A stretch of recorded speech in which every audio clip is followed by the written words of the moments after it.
Hello friend, GPSC interview બેચના introductory સેશનમાં આપ સર્વેનું સ્વાગત છે. 7th ડિસેમ્બર 2015ના રોજ યોજાયેલ જીપીએસસી આયુર્વેદા મેડિકલ ઓફિસરની પ્રાથમિક કસોટીનું પરિણામ ટૂંક સમયમાં જાહેર થશે, જેમાં શોર્ટલિસ્ટેડ થયેલા કેન્ડિડેટને ઇન્ટરવ્યુ માટે એટલે કે રૂબરૂ મુલાકાત માટે બોલાવવામાં આવશે. જેમાં સિલેક્ટ થયેલા કેન્ડિડેટને ઇન્ટરવ્યુ માટે કઈ રીતે પ્રિપેરેશન કરવી જોઈએ એમને અનુલક્ષીને આજનું સેશન છે. જીપીએસસી આયુર્વેદા મેડિકલ માટે ટોટલ સીટ ડિસ્ટ્રીબ્યુશન કંઈક આ પ્રકારે છે. ટોટલ 100 સીટ, જે પૈકી 35 સીટ ઓપન કેટેગરી માટે, જેમાંથી 12 સીટ ફિમેલ કેન્ડિડેટ માટે અનામત છે. ઈડબ્લ્યુએસ કેટેગરી માટે total 10 seat, out of 10 3 seat female candidate માટે અનામત. ઓબીસી કેન્ડિડેટ માટે 35 સીટ, જે પૈકી 12 સીટ ફિમેલ કેન્ડિડેટ માટે અનામત. એસસી કેટેગરી માટે ટોટલ 6 સીટ, જે પૈકી 2 સીટ ફિમેલ કેન્ડિડેટ માટે અનામત. એસટી કેટેગરી માટે ટોટલ 14 સીટ, જે પૈકી 4 સીટ ફિમેલ કેન્ડિડેટ માટે અનામત. ઇન્ટરવ્યુ માટે આમાંથી કેટલા લોકોને બોલાવવામાં આવશે? ટોટલ 100 સીટ છે, તો ઇન્ટરવ્યુ માટે કેટલા લોકોને બોલાવવામાં આવશે? જે સીટ છે એ કુલ જગ્યાના 3 ગણા ઉમેદવાર. એનો અર્થ એવો નહીં થાય કે ટોટલ 100 સીટ છે તો ઇન્ટરવ્યુ માટે ટોટલ 300 કેન્ડિડેટ જે છે એમને બોલાવવામાં આવશે. એમનો અર્થ એવો નહીં થાય. શા માટે એવું નહીં થાય? કેમ કે કેટેગરી વાઇઝ જે સીટ ડિસ્ટ્રીબ્યુશન છે એમના આધારે એમનું મલ્ટિપ્લિકેશન જે છે એ પણ અલગ અલગ રીતે થશે, જેમના આધારે ઉમેદવારની સંખ્યા જે છે એ 300 કરતા વધી જશે. દેન સપોઝ કોઈ કેટેગરી માટે 4 સીટ છે તો એમના કરતા 3 ગણા ઉમેદવાર એટલે કે 12 કેન્ડિડેટ જે છે એમને ઇન્ટરવ્યુ માટે બોલાવવામાં આવશે. 12 જે કેન્ડિડેટ થશે, કોઈ કેટેગરી માટે ટોટલ 4 સીટ છે તો એમને જે 12 ઉમેદવાર છે એમાં કેટેગરીમાં જે હાઈએસ્ટ રેન્ક હશે, હાઈએસ્ટ માર્ક્સ હશે 1, 2, 3, 4, 5, 6 એ રીતના 12th નંબર પર જે કેન્ડિડેટ છે એમના જે પણ કંઈ માર્ક્સ છે એ માર્ક્સ ધરાવતા જેટલા પણ કેન્ડિડેટ છે એમને ઇક્વલ ચાન્સ આપવામાં આવતો હોય છે ઇન્ટરવ્યુ માટે. એટલે મીન્સ કે 12th નંબર પર જે પણ કોઈ કેન્ડિડેટ છે એમના જે માર્ક્સ છે એ માર્ક્સ ધરાવતા જેટલા પણ લોકો છે એ બધા લોકોને ઇન્ટરવ્યુ માટે બોલાવવામાં આવે. એટલે આ જે સંખ્યા છે એ ટોટલ 300 ના થતા 400 પ્લસ કેન્ડિડેટ જે છે એમને ઇન્ટરવ્યુ માટે બોલાવવામાં આવશે. ફાઇનલ માર્ક્સનું કેલ્ક્યુલેશન કઈ રીતે થતું હોય છે? થિયરીના જે માર્ક્સ છે એમનું વેઇટેજ 50% પ્લસ ઇન્ટરવ્યુનું વેઇટેજ 50%, જેમના આધારે ટોટલ માર્ક્સ જે છે એ કેલ્ક્યુલેટ થતા હોય. અને જો એમના આધારે જે કેટેગરી વાઇઝ જે સીટ ડિસ્ટ્રીબ્યુશન છે એમાં તમને મળવા પાત્ર હશે તો કુલ લેટર આવશે અને જે તે પોસ્ટ જે છે એ જોઈન કરવાની રહેશે. થિયરીના જે માર્ક્સ છે આઉટ ઓફ 200 માર્ક્સ, 200 માર્ક્સમાંથી થિયરીમાં જે માર્ક્સ પણ કંઈ પ્રાપ્ત કરેલા છે, સપોઝ કે કોઈ કેન્ડિડેટ છે એમને થિયરીમાં 200માંથી 100 માર્ક્સ જે છે એ મેળવેલા છે તો એમને ટોટલ માર્ક્સ કેટલા થશે? 100 ડિવાઇડેડ બાય 4 એટલે એમના માર્ક્સ થશે 25. થિયરીના માર્ક્સ થશે 25. એ ઉમેદવારે ઇન્ટરવ્યુમાં આઉટ ઓફ 100 સપોઝ કે એમને 70 માર્ક્સ મળે છે, ડિવાઇડેડ બાય 2 મીન્સ એમના ઇન્ટરવ્યુના માર્ક્સ થશે 35. એમના ટોટલ માર્ક્સ થશે 25 પ્લસ 35 મીન્સ ટોટલ એમના માર્ક્સ થશે 60 માર્ક્સ. આ માર્ક્સના આધારે કેટેગરી વાઇઝ ટોટલ જે વેકેન્સી છે એમાં જો એમને એડમિશન મળતું હશે તો એમનું સિલેક્શન થશે. આ રીતના માર્ક્સનું કેલ્ક્યુલેશન જે છે થશે. મીન્સ ઇન્ટરવ્યુનું વેઇટેજ 50% અને 50% વેઇટેજ થિયરીનું હોય છે. ટેન્ટેટિવ કટ ઓફ કેટલા માર્ક્સનું રહેશે? અહીંયા જે માર્ક્સ આપેલા છે કેટેગરી વાઇઝ એક ટેન્ટેટિવ કટ ઓફ છે. જે પણ કેન્ડિડેટ જીપીએસસી આયુર્વેદા મેડિકલ ઓફિસરની પ્રિપેરેશન માટે ક્લાસીસ જોઈન કરેલા હતા એમના જે માર્ક્સ મળેલા છે, એમને જે માર્ક્સ પ્રાપ્ત કરેલા છે કેટેગરી વાઇઝ, એમના આધારે અહીંયા કંઈક માર્ક્સ આપેલા છે. ઓપન કેન્ડિડેટ મેલ 102, ઓપન ફિમેલ 96, EWS મેલ 98, EWS ફિમેલ 93, OBC મેલ 96, OBC ફિમેલ 90, SC મેલ 82, SC ફિમેલ 75, ST મેલ 57 અને ST ફિમેલ 53 માર્ક્સ. આ કટ ઓફ માર્ક્સ છે એન્ડ આ ટેન્ટેટિવ માર્ક્સ છે. ફિક્સ માર્ક્સ નથી કે આટલા માર્ક્સ હશે તો આપણું એડમિશન થઈ જ જશે, અથવા તો આમનાથી ઓછા માર્ક્સ હશે તો આપણું ઇન્ટરવ્યુ માટે ચયન નથી થવાનું, એવો અર્થ નથી. આ ટેન્ટેટિવ છે, આમનાથી નીચે પણ જઈ શકે, આમનાથી ઉપર પણ કટ ઓફ હોઈ શકે, બટ આ એક ટેન્ટેટિવ એઝમ્પશન છે. ઇન્ટરવ્યુ લેનાર વ્યક્તિમાં કોણ હોઈ શકે? આવો પ્રશ્ન ઘણા લોકોનો હોય. ઇન્ટરવ્યુ માટે શું તૈયારી કરવાની હોય? કયા પ્રકારના પ્રશ્ન પૂછી શકાય ઇન્ટરવ્યુમાં? કઈ બાબતનું વિશેષ ધ્યાન રાખવું જોઈએ ઇન્ટરવ્યુ દરમિયાન?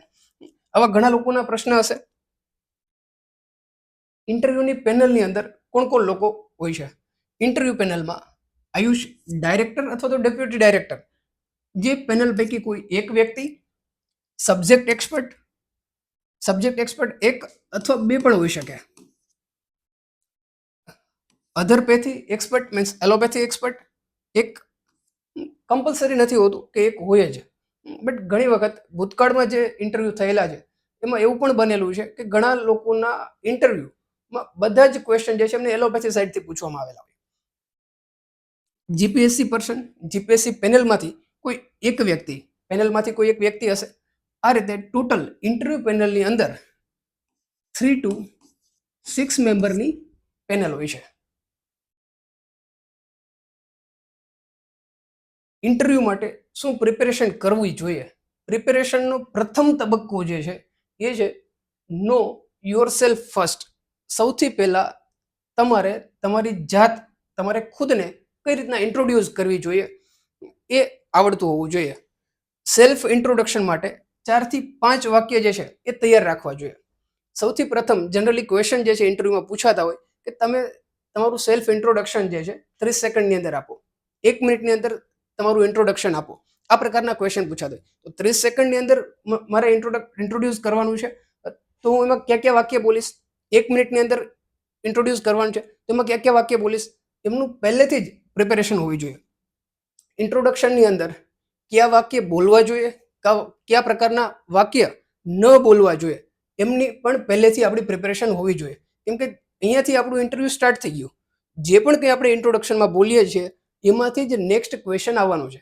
સપોઝ કોઈ વ્યક્તિ એવું બોલે છે એમના ઇન્ટ્રોડક્શનની અંદર કે મારું એમડી રસશાસ્ત્ર સબ્જેક્ટમાં મેં કરેલું છે, તો બની શકે કે નેક્સ્ટ જે પણ કંઈ ક્વેશ્ચન છે મેક્સિમમ ક્વેશ્ચન એમને રસશાસ્ત્ર સબ્જેક્ટમાંથી જ પૂછવામાં આવે.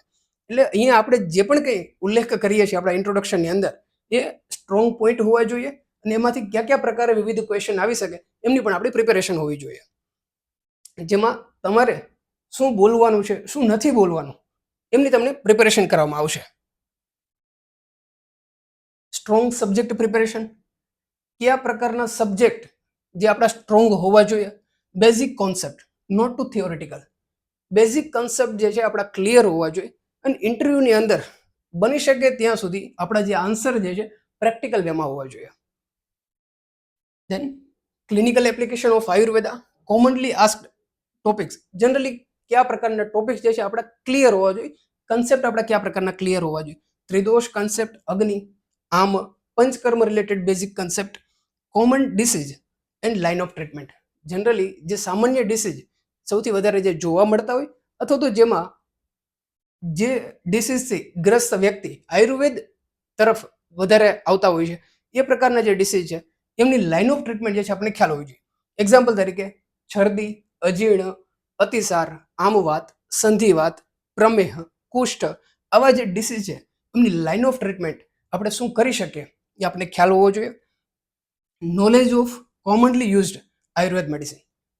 વ્યવહારમાં મુખ્યત્વે પ્રયોગ થતી આયુર્વેદ જે મેડિસિન છે જેમ કે ચિત્રકારદી વટી, સીતોપલાદી ચૂર્ણ, તાલીસાદી ચૂર્ણ, આરોગ્યવર્ધિની વટી, શંખ વટી, કે જે બહોળા પ્રમાણમાં વ્યવહારમાં આયુર્વેદ પ્રેક્ટિસની અંદર પ્રયોગ થતી હોય એવી જે ઔષધ છે એમનો રોગાધિકાર, એમનો ડોઝ, એમનો અનુપાન, એમના ઇન્ગ્રેડિયન્ટ, કઈ અવસ્થામાં એમનો પ્રયોગ કરી શકાય, કઈ અવસ્થામાં એમનો પ્રયોગ ન કરી શકાય, તમામ બાબતનું ધ્યાન આપણને હોવું જોઈએ. મીન્સ તમામ પ્રકારની પ્રિપેરેશન આપણે કરેલી હોવી જોઈએ. If you don't know N answer, આવું બનશે કે ઇન્ટરવ્યુમાં જે પણ કંઈ ક્વેશ્ચન પૂછવામાં આવે દરેક પ્રશ્નના આન્સર આપણને ન આવડતા હોય. એવું બની શકે કે ઘણા બધા ક્વેશ્ચન જે એમના આન્સર આપણને ન આવડતા હોય, તો એ કન્ડિશનમાં આપણે શું કરશું? ત્યારે જ્યારે કોઈ ક્વેશ્ચન પૂછવામાં આવે એમનો આન્સર આપણને નથી આવડતો તો ત્યારે કે અત્યારે મને ધ્યાનમાં નથી અથવા તો સોરી સર અત્યારે હું રિકોલ નથી કરી શકતો, આ પ્રકારે વિવિધ રીતે જે છે આપણે એમના આન્સર આપવાના થશે. જેમ કંઈ આપેલ છે, I am not sure at the moment but I will definitely read about it. કોઈ ક્વેશ્ચન પૂછવામાં આવે તો એમનો આન્સર નથી આવડતો, ત્યારે આપણે એવું કહી શકીએ કે અત્યારે મારા ધ્યાનમાં નથી અથવા તો મેં નથી વાંચેલું, બટ હું ચોક્કસપણે એ રીડિંગ કરી લઈશ. તો આ આન્સર કેવો થયો? પોઝિટિવ આન્સર થયો. મીન્સ કે સામેવાળા વ્યક્તિને આ આન્સર નથી આવડતો, બટ એમને શીખવાની ઈચ્છા છે, એમની જિજ્ઞાસા છે, તો આન્સર પોઝિટિવ વેમાં થયો. તો આપણે જે પણ કંઈ આન્સર છે એ પણ કંઈક પોઝિટિવ વેમાં હોવા જોઈએ. કરંટ અફેર, આયુષ રિલેટેડ જે પણ કંઈ કરંટ અફેર છે એમાંથી ક્વેશ્ચન પૂછી શકે. જે પણ કોઈ સ્કીમ છે, યોજનાઓ છે, મેડિકલ ઓફિસર રિલેટેડ જે પણ કંઈ ડ્યુટીઝ છે એમને રિલેટેડ ક્વેશ્ચન ત્યાંથી પૂછી શકાય. Clinical and practical thinking, interviews like practical doctor, not bookish answer. Means જે પણ કંઈ આન્સર છે આપણા પ્રેક્ટિકલ વેમાં હોવો જોઈએ. સપોઝ સામેથી ક્વેશ્ચન પૂછવામાં આવે છે કે આટલા એજના કોઈ વ્યક્તિ છે, 35 યર એજ ઓલ્ડ વ્યક્તિ છે અને એમને કન્ડિશન, એમને વિષ્ટબ્ધા જીર્ણ છે, આવું ક્લિયર કટ આપી દેવામાં આવે કે એમને વિષ્ટબ્ધા જીર્ણ છે, તો આ કન્ડિશનમાં શું કરી શકાય, તમે શું કરશો, આવું ક્વેશ્ચન પૂછવામાં આવે. અને કોઈ એક વ્યક્તિ છે કે વિષ્ટબ્ધા જીર્ણ છે, તો એમનો આન્સર આપશે, એમનું ચિકિત્સા સૂત્ર બોલી દે. અને કોઈ એક બીજા વ્યક્તિ છે એ આ પ્રકારની અવસ્થા હશે, તો હું ત્યાં આચાર્ય સુશ્રુતે જે વર્ણન કરેલું છે હરિતકી સૂંઠી નું ગોળના અનુપાન સાથે સમાન કાલમાં પ્રયોગ કરીશ. તો બની શકે કે જે ઉમેદવારે ચિકિત્સા સૂત્ર બોલેલું હતું, કે જે બહાર આવીને કોન્ફિડન્સ હશે કે મેં તો બધા જ ક્વેશ્ચનના આન્સર શ્લોકમાં આપેલા છે, અને એક ઉમેદવાર છે કે જેમણે રેફરન્સ સાથે બટ પ્રેક્ટિકલ વેમાં આન્સર આપેલા છે, તો બની શકે કે જે રિઝલ્ટ આવે એમાં જેમાં શ્લોક બોલેલ જે વ્યક્તિ હતા એમનું સિલેક્શન ન થયેલું હોય, અને જેને પ્રેક્ટિકલ આન્સર આપેલો છે એમનું સિલેક્શન થયેલું હોય. એમનો અર્થ એવો નથી થતો કે ઇન્ટરવ્યુની અંદર આપણે શ્લોક નથી બોલવાના. સામેથી ક્વેશ્ચન પૂછવામાં આવે કે પ્રમેયનું ચિકિત્સા સૂત્ર બોલો, તો એ કન્ડિશનમાં આપણે પ્રમેયનું ચિકિત્સા સૂત્ર જ બોલવાનું હોય. ત્યારે પછી એવું નથી બોલવાનું કે એ પ્રમેયની અંદર હું ફલત્રિકાદીનો પ્રયોગ કરીશ, વિજયસારાદી ક્વાથનો પ્રયોગ કરીશ, આ પ્રકારે આન્સર ન હોઈ શકે.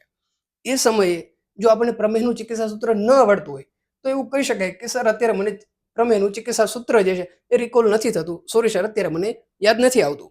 તો સામેથી બીજો ક્વેશ્ચન આવશે કે તમને પ્રમેયનું ચિકિત્સા સૂત્ર યાદ નથી આવતું, તો તમે પ્રમેયમાં પ્રયોગ થતા આયુર્વેદ યોગ જે છે એ જણાવો, પછી તમને જે યોગ આવડે છે એ તમે બોલી શકો. તો ઇન્ટરવ્યુની જે પ્રોસેસ છે એમાં આન્સર કરવાની મેથડ જે છે એ કંઈક આ પ્રકારે હોવી જોઈએ. How will you handle emergency or referral case? ઘણીવાર એવું થાય કે કોઈ એક સિચ્યુએશન આપવામાં આવે, ઇમરજન્સી કન્ડિશન જે છે તમારી સામે ક્રિએટ કરવામાં આવે, અને એ સિચ્યુએશનના આધારે તમે શું ડિસિઝન લ્યો છો એ ચેક કરવામાં આવે. આયુર્વેદની અંદર અથવા તો કોઈ પણ પ્રેક્ટિસની અંદર મેડિકલ ફિલ્ડમાં શું કરવું, કેટલું કરવું, એ કરતાં કઈ જગ્યાએ સ્ટોપ કરવું એ શીખવું અને આવડવું સૌથી વધારે અનિવાર્ય છે. મેડિકલ ઓફિસરની જે પોસ્ટ છે એમાં તમને કોઈ એક સિચ્યુએશન આપવામાં આવે કે આ પ્રકારની સિચ્યુએશન છે, આવું પેશન્ટ તમારી પાસે આવશે, તો ત્યારે તમે શું કરશો? ઇમરજન્સી કન્ડિશન છે, તમે કહેશો કે આ કન્ડિશનમાં આયુર્વેદ પ્રમાણે હું કંઈક આવું કરીશ. સામેથી આન્સર આવશે કે તમારી પાસે એ પ્રકારની મેડિસિન અવેલેબલ નથી, તો તમે શું કરશો? તો કોઈ પણ સંજોગોમાં ફેરવીને આયુર્વેદમાં હું આવું કરીશ, આવું કરીશ, આવું કરી શકીશ, એ પ્રકારે આન્સર કરવાના નથી. ઇમરજન્સી કન્ડિશન છે કે જ્યાં આઈસીયુ સેટઅપની રિક્વાયરમેન્ટ છે, એ વગર પેશન્ટ જે છે એમની ડેથ પણ થઈ શકે એમ છે, તો ત્યારે આપણો આન્સર એ પ્રકારે હોઈ શકે કે જો આ પ્રકારની કન્ડિશન છે અને મારી પાસે આ પ્રકારની મેડિસિન અવેલેબલ નથી, તો એ કન્ડિશનમાં હું પેશન્ટને હાયર સેન્ટર પર રેફર કરીશ. એ આન્સર આપવું સૌથી વધારે યોગ્ય હોય છે, કેમ કે આપણી પ્રાયોરિટી સૌથી પ્રથમ જે પેશન્ટ છે એમનું જીવ, એમની લાઈફ એ સેવ કરવી એ સૌથી વધારે અનિવાર્ય હોય છે. મીન્સ પ્રથમ આપણો આન્સર એ પ્રકારનો કંઈક હોવો જોઈએ. How will you work in A government setup and rural area? Communication and body language, communication skill and body language કઈ રીતે હોવી જોઈએ? એ દરેક વ્યક્તિ છે એ જ્યારે કોઈ રજૂઆત કરે છે, જ્યારે ઉત્તર આપતા હોય છે, ત્યારે કંઈક ને કંઈક એમની એક્શન હોય છે, જે એક્શનથી જે તે વ્યક્તિ અજાણ હોય છે કે હું જ્યારે આન્સર આપું છું ત્યારે મારે આઈ મુવમેન્ટ કઈ પ્રકારે થાય છે, મારા હાથની મૂવમેન્ટ કઈ રીતે થતી હોય છે, અથવા તો હું બોલું છું, બોલવામાં કઈ જગ્યાએ હું પોઝ લઉં છું, સ્પીડ જે છે બોલવાની વધારે છે, ઓછી છે, સામેવાળા બોરિંગ થઈ જાય છે, આ પ્રકારની સ્પીડ છે. તો એ આપણે ખુદ આપણું ખુદનું મૂલ્યાંકન નથી કરી શકતા હોતા. એમના માટે જે તે સામેવાળા વ્યક્તિ છે એમની સામે આપણે આન્સર આપવાનો પ્રયત્ન કરવાનો છે, અને સામેવાળા વ્યક્તિ જે ઓબ્ઝર્વ કરે એમના આધારે આપણું મૂલ્યાંકન થતું હોય. ઘણીવાર એવું થાય કે આપણે વાયવા લેતા હોઈએ, તો વાયવા દરમિયાન જે સ્ટુડન્ટ છે આન્સર નથી આવડતા હોતા, તો એ કન્ડિશનમાં એ શું કરતા હોય કે ક્યારેક અચાનક જે છે આંખો બંધ કરી દે, અથવા તો એમનો હાથ જે છે એ મસ્તક પર લઈ જશે, અથવા તો ઉપર ઉપર એ જોવાનું સ્ટાર્ટ કરી દેશે, અથવા તો આન્સર આપતી વખતે માથું જે છે એની મૂવમેન્ટ કરતા હોય છે. તો આ પ્રકારની વિવિધ પ્રકારની મૂવમેન્ટ જે છે એમને ખ્યાલ પણ નથી હોતો કે આ પ્રકારની મૂવમેન્ટ કરે છે, બટ સામેવાળા વ્યક્તિમાં એમની નેગેટિવ ઇમ્પેક્ટ જે છે પડી શકે. તો આ પ્રકારની કોઈ પણ મૂવમેન્ટ ન થવી જોઈએ, એમનું પણ ખાસ ધ્યાન રાખવું જોઈએ. Maintain eye contact. Eye contact maintain કરવાનું છે.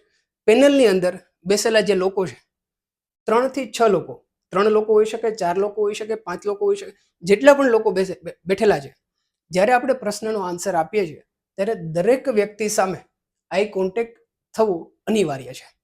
હવે જે વ્યક્તિ પ્રશ્ન કરે છે એમની તરફ આપણું મેઇન ફોકસ હોવું જોઈએ, અને એમનો ઉત્તર આપતા સમયે બાજુમાં બેસેલા તમામ લોકો જે છે એમની સાથે પણ વચ્ચે વચ્ચે આઈ કોન્ટેક્ટ થતો રહેવો જોઈએ. એવું ન થવું જોઈએ કે ક્વેશ્ચન આપણને અહીંથી પૂછવામાં આવે છે અને ઉત્તર આપણે આ સાઈડ જોઈને બોલીએ છીએ. જે સાઈડથી ક્વેશ્ચન કરવામાં આવ્યું છે એ સાઈડ આપણું મેઇન ફોકસ હોવું જોઈએ, અને બીજા જેટલા પણ લોકો છે એ સાઈડ પણ વચ્ચે વચ્ચે આપણી નજર થતી રહેવી જોઈએ, એમની સાથે પણ આઈ કોન્ટેક્ટ થવો જોઈએ. સિટ સ્ટ્રેટ, કઈ રીતના બેસવું જોઈએ. Don't interrupt the panel.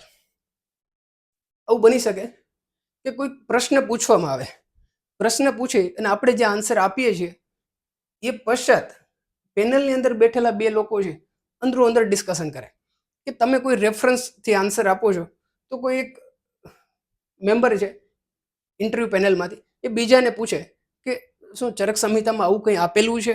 એ અંદરો અંદર ચર્ચા કરતા હોય. જ્યારે અંદરો અંદર ચર્ચા કરતા હોય ત્યારે આપણે એમને ઇન્ટરપ્ટ કરવાના નથી કે હા ત્યાં આપેલું જ છે, અથવા તો મેં અહીંયા વાંચેલું છે, આ ઓથરની બુકમાં આપેલું છે.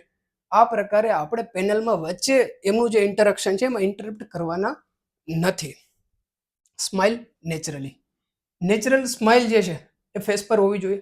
આપણી જે સ્માઇલ છે એ સાર્કેસ્ટિક સ્ટોનમાં ન હોવી જોઈએ, કે સામેવાળાને એવું ન લાગવું જોઈએ કે એ આપણા પર હસી રહ્યા છે. આ પ્રકારની સ્માઇલ હોવી જોઈએ. Dress and appearance. કયા પ્રકારના ડ્રેસ પહેરવો જોઈએ ઇન્ટરવ્યૂ દરમિયાન, પ્રોફેશનલ અટાયર, એ દરેક વ્યક્તિ છે એમને કયા પ્રકારનો ડ્રેસ જે છે એ પહેરવો જોઈએ એ ઇન્ડિવિજ્યુઅલ હોય છે, અને એમનું ઇન્ડિવિજ્યુઅલ ગાઈડન્સ આપવામાં આવશે. First impression matters. કેમ કે તમારું જે પણ કંઈ લુક છે, પ્રોફેશનલ જે પણ કંઈ લુક છે, એ જે તે પોસ્ટ માટે ઇન્ટરવ્યૂ છે મેડિકલ ઓફિસર માટે, એમને યોગ્ય હોવો જોઈએ. એ આવશ્યક છે. ઘણીવાર એવું બને કે આપણે જે પોસ્ટ માટે ઇન્ટરવ્યૂ માટે આપવા માટે ગયા છે ત્યાં એન્ટર થતાં જ આપણો બેલ્ટ જે છે બહારની તરફ નીકળેલો હોય, અથવા તો આપણા હેર જે છે એ પ્રોપર ના હોય, વિખરાયેલા હોય, તો એમનાથી નેગેટિવ ઇમ્પેક્ટ પડે કે વ્યક્તિ છે એમની જોબ માટે અથવા તો એમના વર્ક માટે સિન્સિયર નથી, એવું લાગી શકે કે એક નેગેટિવ ઇમ્પેક્ટ પડી શકે. એટલા માટે first impression matters. Common question you must prepare. કયા પ્રકારના કોમન ક્વેશ્ચન જે છે જનરલી ઇન્ટરવ્યુમાં પૂછાતા હોય છે. ટેલ અસ અબાઉટ યોર સેલ્ફ.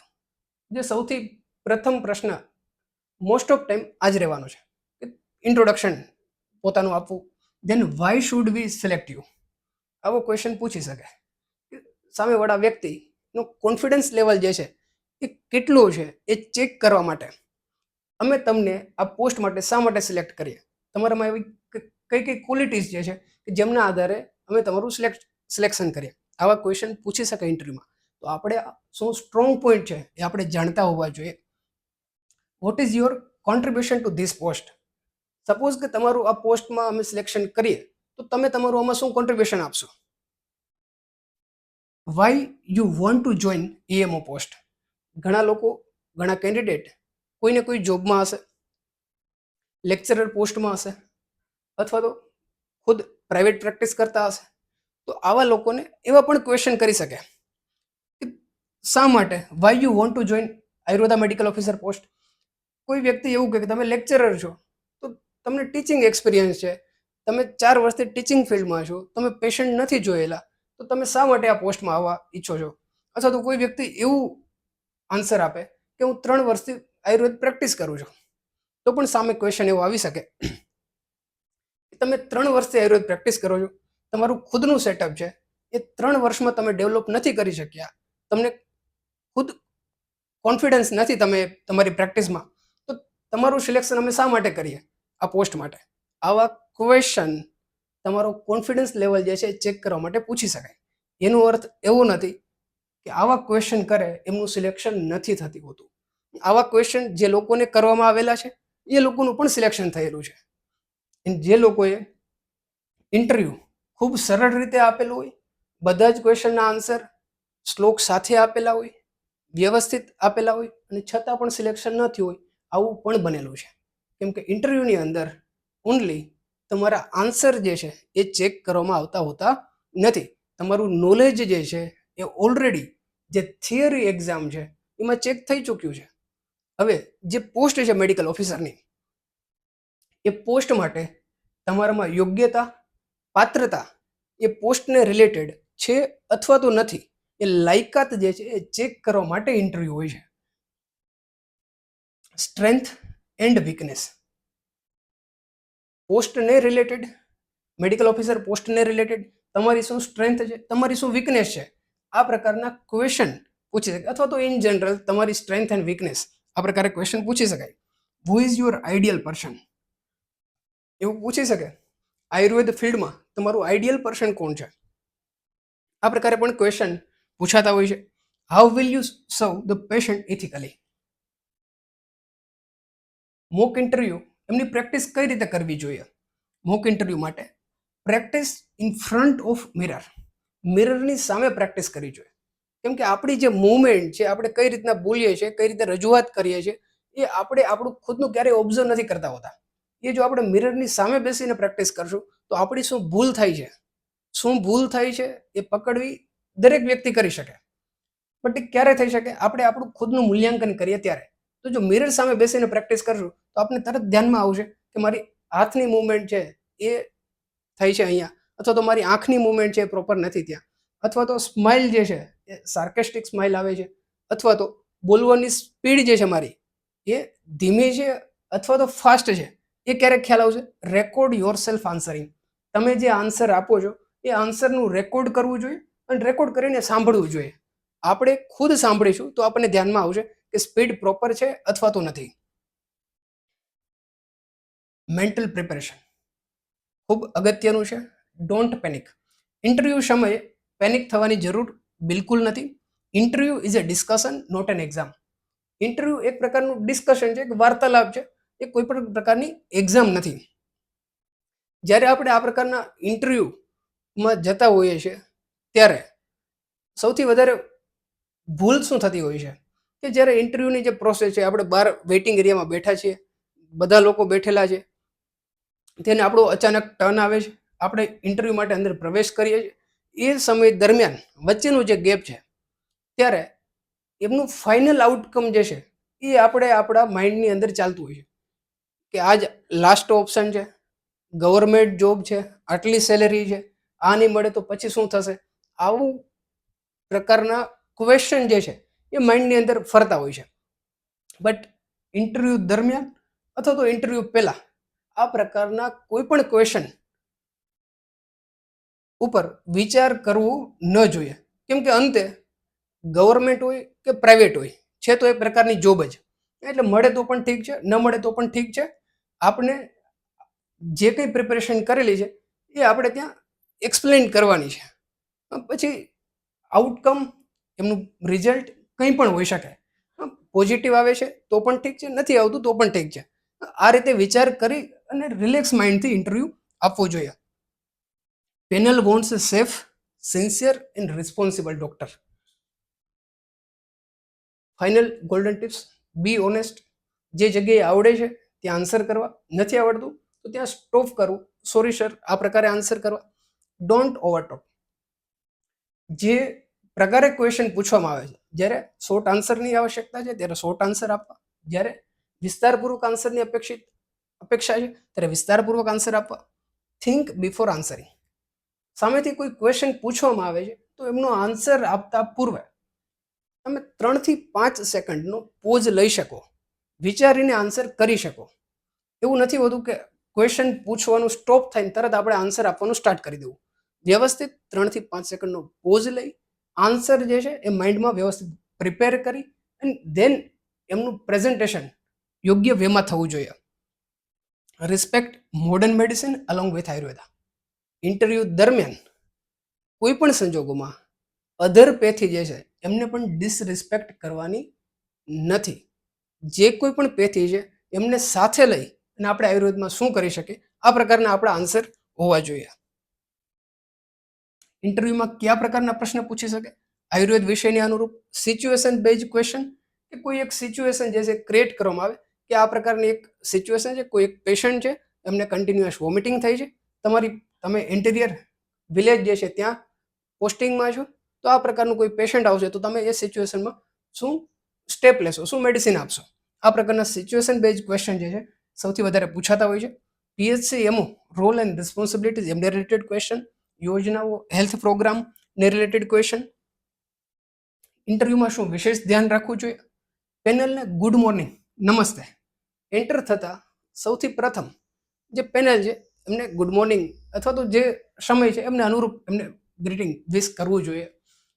સપોઝ પેનલની અંદર 4 લોકો બેઠેલા છે, 4માંથી 3 મેલ કેન્ડિડેટ છે અને એક ફિમેલ છે. તો એન્ટર થતા સમયે ગુડ મોર્નિંગ સર એવું જે આપણે બોલીએ છીએ ત્યારે જેટલા પણ મેલ કેન્ડિડેટ છે, જે પણ સર છે એમની સામે આપણે એકવાર આઈ કોન્ટેક્ટ થઈ જવો જોઈએ. અને કોઈ એક મેડમ છે તો એમનું અલગથી ગુડ મોર્નિંગ મેડમ એમની સામે જોઈ અને વિશ કરવું જોઈએ. દેન બેસવાની રીત, ત્યાંથી જે જગ્યાએ આપણે બેસીએ છીએ બેસવાની રીત કઈ રીતની હોવી જોઈએ?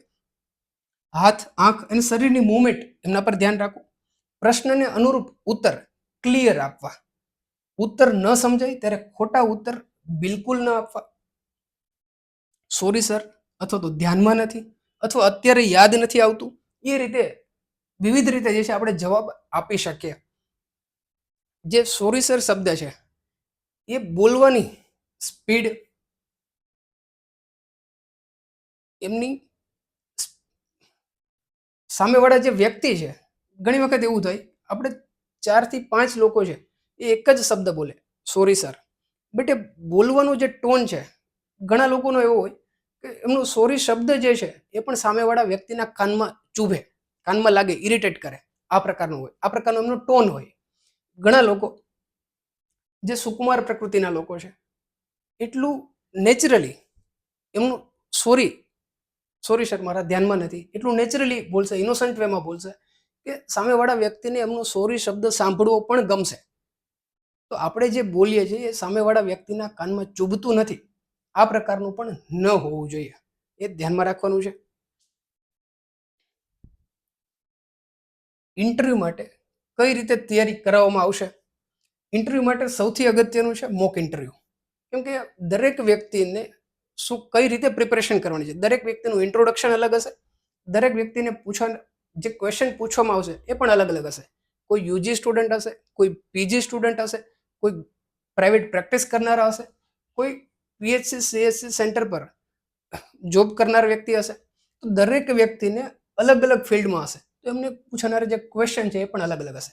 તો એમને કઈ રીતે પ્રિપરેશન કરવી એ ક્યારે ખ્યાલ આવશે કે જો એમનું મોક ઇન્ટરવ્યૂ કન્ડક્ટ કરવામાં આવશે અને મોક ઇન્ટરવ્યુમાં જે એમને કહેવામાં આવે કે તમારે આ ભૂલ થાય છે, તમારે આ પ્રકારે પ્રિપરેશન કરવાની છે.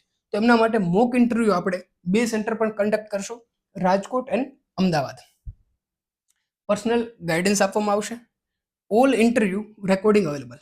જેટલા પણ કેન્ડિડેટ હશે એમના જે પણ કંઈ ઇન્ટરવ્યૂ થશે એમનું રેકોર્ડિંગ કરવામાં આવશે અને રેકોર્ડિંગ જે બેચ ઇન્ટરવ્યૂ બેચ છે એમની અંદર એપ્લિકેશનની અંદર એ અપલોડ કરવામાં આવશે, જેમનાથી એકબીજાનું ઇન્ટરવ્યૂ જે છે કોઈ પણ કેન્ડિડેટ જોઈ શકે. કેમ કે એવું બની શકે કે કોઈ બીજા કેન્ડિડેટની અંદર જે ભૂલ થઈ રહી છે અને એમને જે ગાઈડન્સ આપવામાં આવે છે એવું બની શકે કે એ ભૂલ કોઈ અન્ય કેન્ડિડેટમાં પણ થતી હોય. તો બીજાનું ઇન્ટરવ્યૂ જોઈ અને પણ શીખી શકાય. અથવા તો પ્રશ્ન આન્સર આપવાની જે મેથડ છે એ પણ બીજા કેન્ડિડેટ કઈ રીતે આન્સર આપે છે, એમને કઈ રીતના ગાઈડન્સ આપવામાં આવે છે, એમના આધારે આપણે શીખી શકીએ. Expert lecture by GPSC MO. ભૂતકાળમાં જીપીએસસી આયુર્વેદા મેડિકલ ઓફિસરની જે કેન્ડિડેટ સિલેક્ટ થયેલા છે, જે ઓલરેડી મેડિકલ ઓફિસર છે, એમના દ્વારા જેમણે ઓલરેડી ઇન્ટરવ્યૂ આપેલું છે, ઇન્ટરવ્યૂ ફેસ કરેલ છે, એવા કેન્ડિડેટ દ્વારા એક્સપર્ટ લેક્ચર જે છે એ કરવામાં આવશે. એન્ડ મોક ઇન્ટરવ્યૂ માટેની પણ જે પેનલ હશે એમાં પણ ઇન્ટરવ્યૂ માટે જે પણ કંઈ આવશ્યક છે, કઈ કઈ વસ્તુઓનું ધ્યાન રાખવું જોઈએ, એમાં જે લોકો એક્સપર્ટ છે એવા લોકોની પેનલ બનાવી અને મોક ઇન્ટરવ્યૂ જે છે કન્ડક્ટ કરવામાં આવશે. Those candidates wants to enrol, જે વ્યક્તિ આ બેચ જે છે જોઈન કરવા ઈચ્છે છે એમણે એમનું નામ લખી, કેટેગરી જે પણ કોઈ કેટેગરીમાંથી બિલોંગ કરે છે, open, OBC, SC, ST, marks, theory અંદર કેટલા માર્ક્સ મેળવેલા છે, સેન્ટરનું નામ, મોક ઇન્ટરવ્યૂ માટે રાજકોટ અથવા તો અમદાવાદ કયું સેન્ટર એમને તમને અનુકૂળ રહેશે એ ટાઈપ કરી એના જે વોટ્સએપ નંબર છે એમના પર મેસેજ કરવાનો રહેશે.